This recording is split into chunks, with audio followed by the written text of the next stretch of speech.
아까 총리님이 남인순 의원님 질의에 대답하시는 태도를 보니까 정말 이거 앞으로 어떻게 해야 되나 그런 걱정이 됩니다. 사실 총리님 지금 총리 재임 기간 846일째예요. 네, 그리고 지금 여야 의원들이 다 동의하는 내용 중에 하나가 뭐냐면 윤석열 정부의 인재 풀이나 인사 시스템에 비추어 보았을 때 지금 윤석열 정부의 처음과 끝을 다 한덕수 국무총리가 함께할 것이다. 이렇게 예상을 합니다. 그런데 정말 오늘 이 대정부 질문을 보는 국민들께서 얼마나 답답하실까 그런 생각이 듭니다. 먼저 PPT 하나 띄워주세요. 아까 총리님께서 이렇게 응급실 뺑뺑이로 인해서 국민들이 죽어나가는 거에서 다 가짜뉴스라고 말씀하셨는데 지금 정말 언론 보도에만 난 것들이 수많은 사례들이 있습니다. 제가 지금 PPT 띄운 건 3월 달부터로 돼 있는데 이후에 이제 9월 달 거 나오는데 그때 3월 달 이런 초반에는 이것 자체가 이슈화가 되질 않았어요. 그래서 언론들에서 취재하지 않았지만 지금 이제 9월 달에 들어와서는 계속 언론에서 취재하고 있는데 하루가 다르게 그런 사례들이 응급실 뺑뺑이를 하다가 사망한 사례들이 속출하고 있습니다. 오늘 저희 의총장에서는 김영배 의원님 지역구에서 한 분께서 서울대병원의 응급실에 가셨다가 뺑뺑이를 당하시고 그 다음에 고대 응급실로 가다가 사망한 사건도 있었습니다. 모두 이런 것들이 가짜뉴스입니까? 저희는요, 지금 의원님께서 말씀하신 그러한 상황이 가장 저희가 우려하는 상황이기 때문에 그런 사건이 터지면 하나하나를 다 저희가 조사를 하고 있습니다.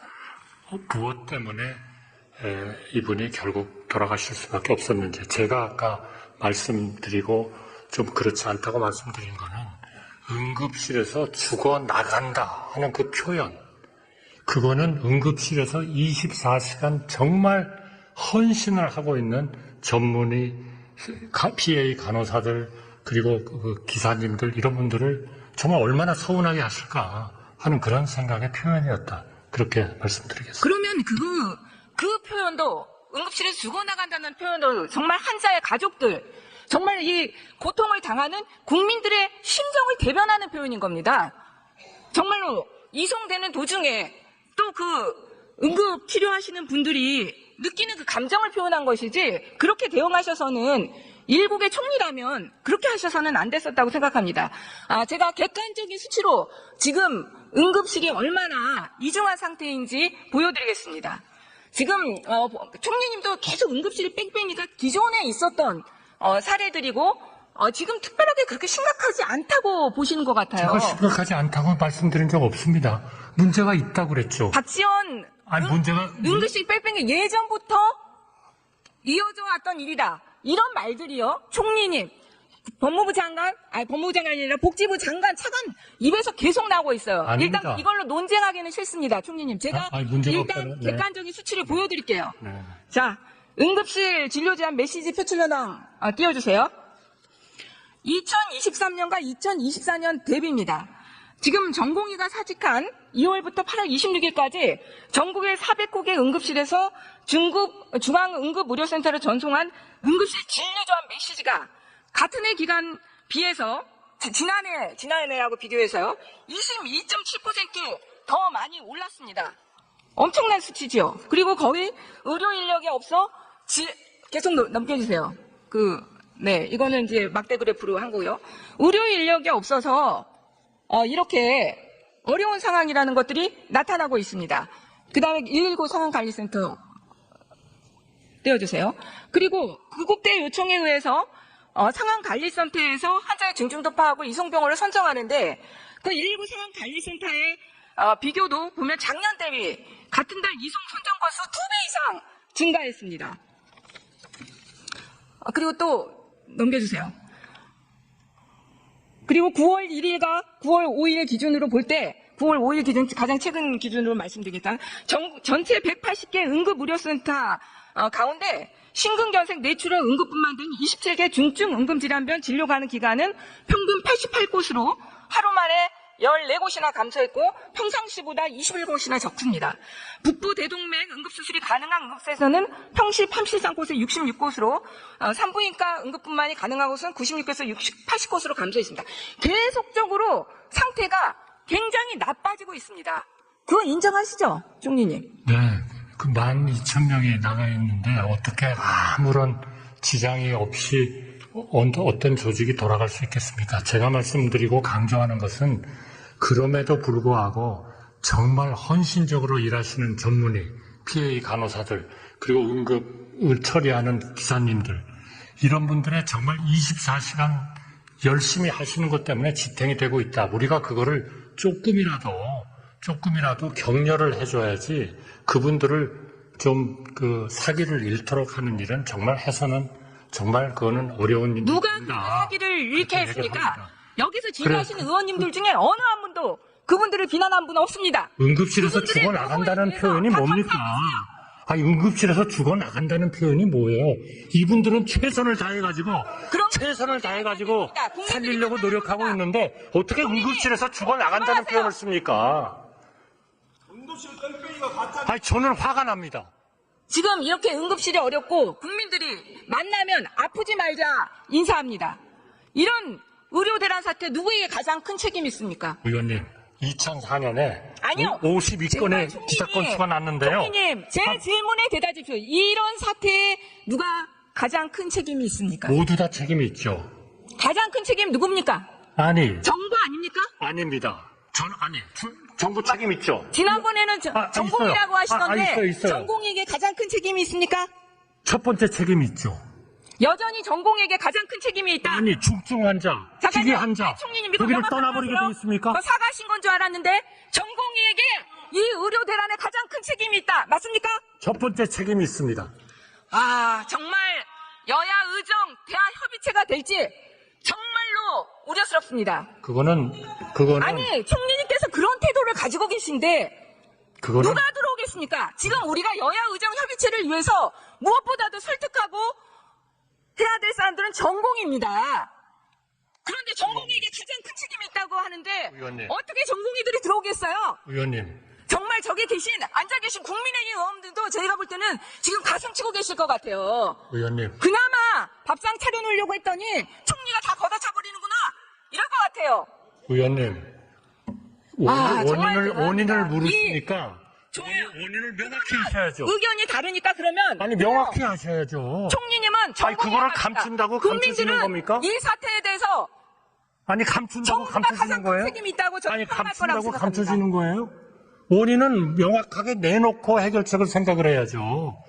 아니, 그거를 감춘다고 감춰줘요? 감춰지는 것이 아니라 의료개혁이라는 과제는 정말 UDR과 같은 개혁과제입니다. 정말 섬세하고 치밀하게 다뤄야 하는 개혁과제임에도 불구하고 정부에서 정말 무책임하고 대책 없는 정책 추진이 바로 이런 사태를 만든 겁니다.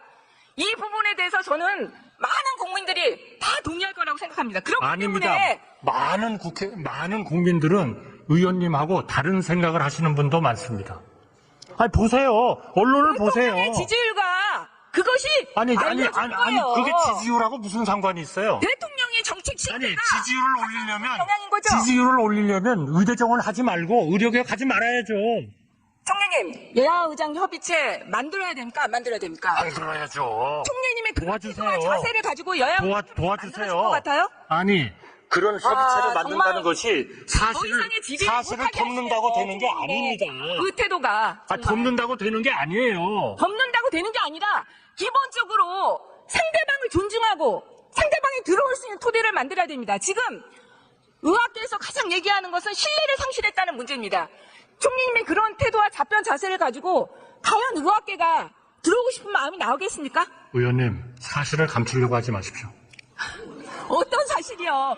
그야말로 사실을 감추지 마십시오. 세계 어느 나라 의료 파업에 응급실하고 중증 환자를 떠나는 의료 파업은 없습니다. 참, 정부의 정책 실패를 하나도 인정하지 않는 이 상태로 정부의 정책 실패는요, 국민들이 지금 이것을 어렵다고 조용하세요. 생각하기 때문에 제가 얘기하고 있습니다. 지금 제가 질의한 게 아니에요. 총리님 강의 드리려고 제가 이 자리에 쓴 게 아닙니다. 지금 국민들께서 정말 마지막 신랄 같은 희망을 가지고 여야 의정 협의체가 되기를 바라고 있습니다. 그런데 상대방에게 책임을 전가하는 이런 자세와 이런 태도를 가지고 과연 되겠습니까? 지금 누군가는 제가요 이렇게 그 단체들 만나서 해보고 하니까 가장 먼저 요구하는 것이 대통령의 사과와 책임자 문책이에요. 그런 일방적인 생각이 어디 있습니까? 대통령 사과하는 게 왜 그건 일방적인 얘기죠. 의원님이 들으신 분만 그렇게 얘기하는 거 아니에요? 이렇게 수많은 사람들은 의료개혁 해야 된다, 증언해야 된다 의료개혁을 얘기하는 사람들 많습니다. 의료개혁을 추진하는 과정에서 너무나 거칠고 세밀하지 못한 이게 문제인 거예요. 보건복지부 장관이 인정했지만 세밀한 것이 4개월 만에 이 사태가 끝날 거라고 밝혀야 할 생각했어요. 원인을 덮는 게 세밀한 겁니까? 저는 그렇게 생각하지 않습니다. 장상윤 수석이 의료 공백 장기화를 두고 플랜 B, 플랜 B C가 있다고 그러는데 플랜 B C가 뭡니까? 그거는 어떤 내용입니까? 그거는 사회수석이나 보건복지부 장관께 답변을 하도록 하는 게 좋겠습니다. 그럼 총리님은 그 계획을 알지 못하고 계십니까? 플랜 B, 플랜 C. 아니, 저보다 보건복지부 아니, 저는 총리님한테 듣고 싶어서요. 플랜 B, 플랜 C 말씀해 보세요. 아니, 장관이면은 여기에 최고의 전문가 아닙니까? 제가 질문합니다. 왜 전문가 의견을 안 들으려고 그러세요? 총리님께 묻는 겁니다. 총리님께 묻습니다. 플랜 B, 플랜 C 뭡니까? 죄송합니다. 저는 플랜 B, 플랜 C를 알고 있지만 저는 여기서 공개할 수 없습니다. 저는 이 플랜 B, C 자체가 준비되지 않았다고 생각합니다. 왜냐하면요, 플랜 B, 플랜 C를 얘기하는 순간 부장님. 돌아오는 사람들을 막고자 하는 답을 하라고 하지 않았습니다. 엄청난 딴 저항이 있습니다. 총리님 계속 혼자 얘기하고 계세요. 아니, 의원님이 이건 혼자 시간이 얘기하셨잖아요. 시간이 아니에요? 잠깐만요. 자, 의석에서 좀 조용해 주시길 바라고요. 질문하고 난 다음에 답변하시기 바랍니다. 자, 의석에서 조금 조용해 주세요. 의석에서 좀 조용해 주세요. 이재정 의원님, 의석에서 조금 조용해 주세요. 정말 한숨밖에 나오지 않습니다. 한 가지만 추가로 더 묻겠습니다. 나이가 한 살 더 많다고 세금을 많이 내면 공정한 겁니까?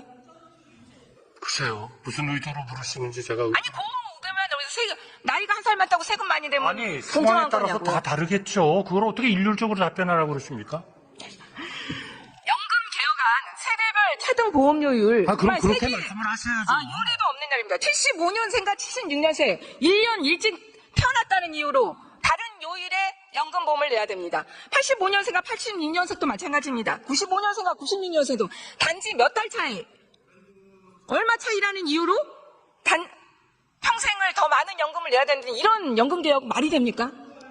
그렇기 때문에 우리 국회에서 연금특위를 만드셔서 충분히 좀 논의해 주십사라고 정부에서 간곡히 부탁드리는 겁니다. 개혁안 좀 개혁안답게 내십시오. 들어가세요, 총리님.